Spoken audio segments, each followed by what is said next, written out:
Assalamualaikum warahmatullahi wabarakatuh. Saya perwakilan dari kelompok 8 akan mempresentasikan hasil kerja kelompok kami dengan judul Uji Normalitas dan Outlier. Langsung saja, ini presentasi dari kelompok kami. Saya Evina Sakulkusna, materi 1, akan menjelaskan tentang definisi uji normalitas dan macam-macamnya.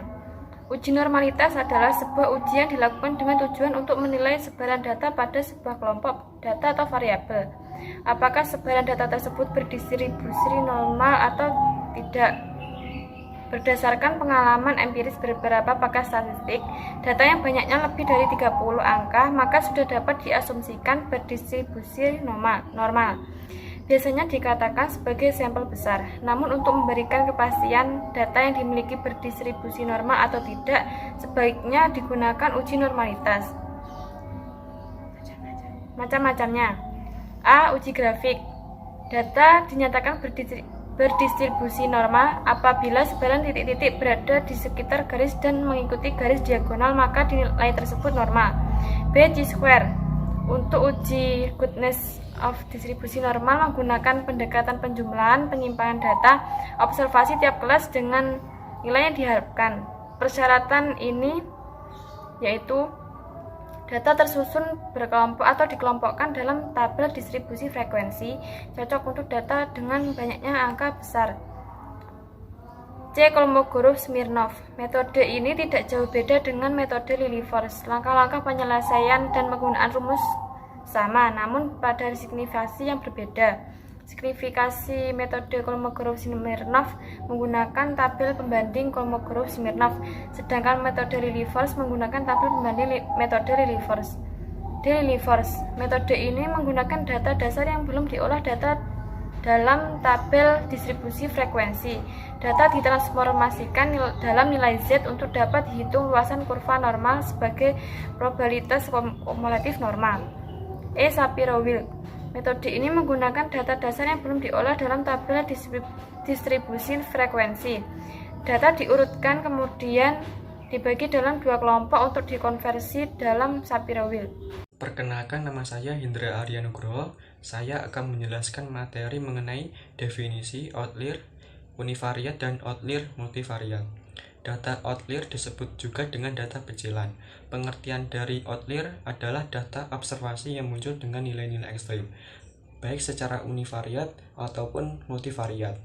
Yang dimaksud dengan nilai-nilai ekstrim dalam observasi adalah nilai yang jauh atau beda sama sekali dengan sebagian besar nilai lain dalam kelompoknya.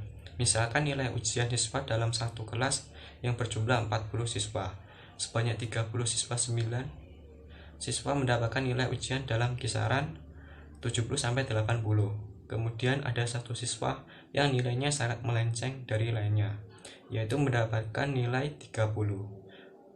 Tentunya satu siswa tersebut memiliki nilai ekstrim sehingga disebut sebagai pencilan. Diagram data outlier dapat dilihat di file yang sudah di-share. Berarti dapat disimpulkan outlier univariat adalah outlier yang disebabkan oleh variabel terikat atau variabel independen.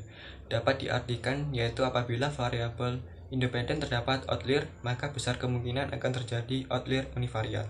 Apabila hal ini dibiarkan tanpa adanya perlakuan, maka dapat menyebabkan masalah normalitas.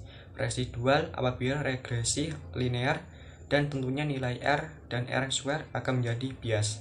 Bias dalam regresi linear adalah nilai R square tidak benar dalam menjelaskan variabel terikat. Bisa saja nilai R square tinggi, namun sesungguhnya sebaliknya.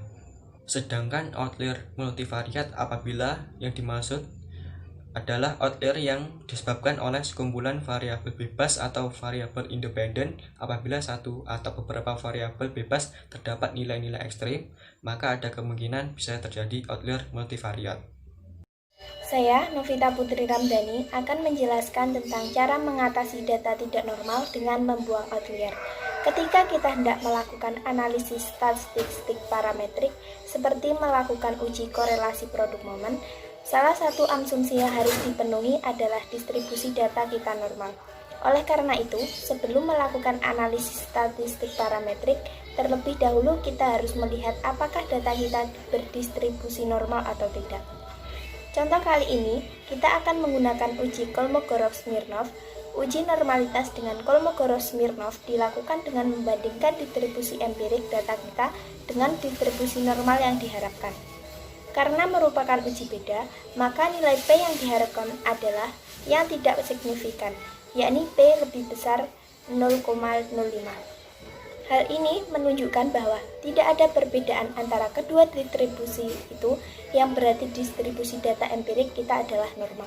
Jika ternyata data tidak berdistribusi normal, salah satu alasannya adalah adanya outlier.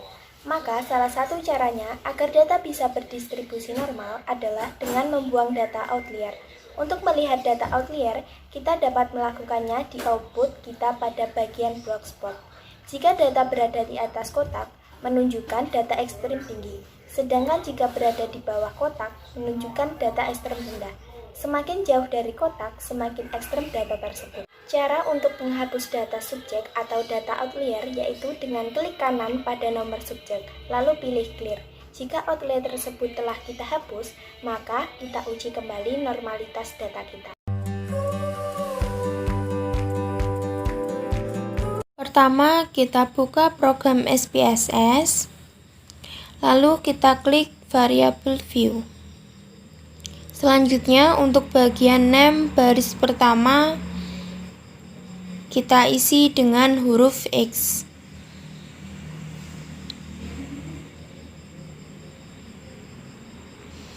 Dan untuk baris kedua, kita isi dengan huruf Y. Selanjutnya, pada bagian label baris pertama, saya isi dengan motivasi. Dan untuk baris kedua, saya isi dengan kinerja.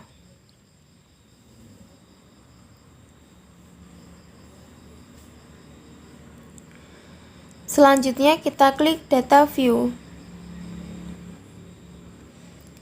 Kemudian, saya akan memasukkan data yang telah saya peroleh.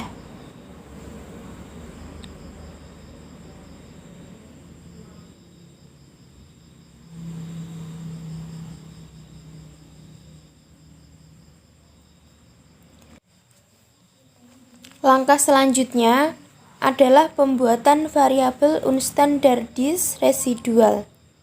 Karena yang akan kita uji normalitas adalah nilai residualnya. Caranya, klik menu analis, lalu klik regression, lalu klik linear. Setelah muncul seperti ini, masukkan variabel motivasi ke kotak independen.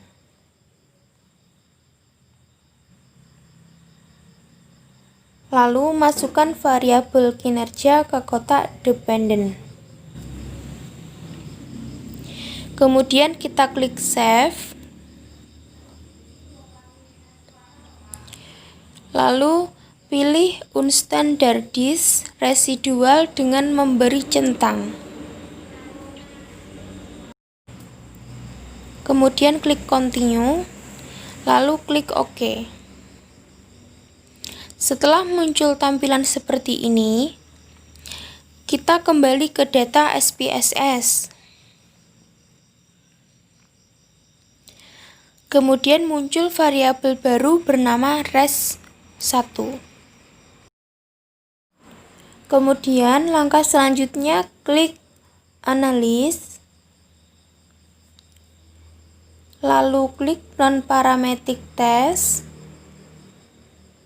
kemudian klik legacy dialogs, lalu pilih satu sampel KS. Setelah muncul tampilan seperti itu, kemudian masukkan variabel unstandardized residual ke kotak test variable list.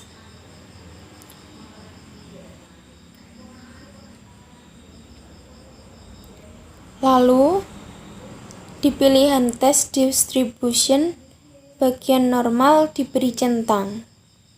Selanjutnya klik OK.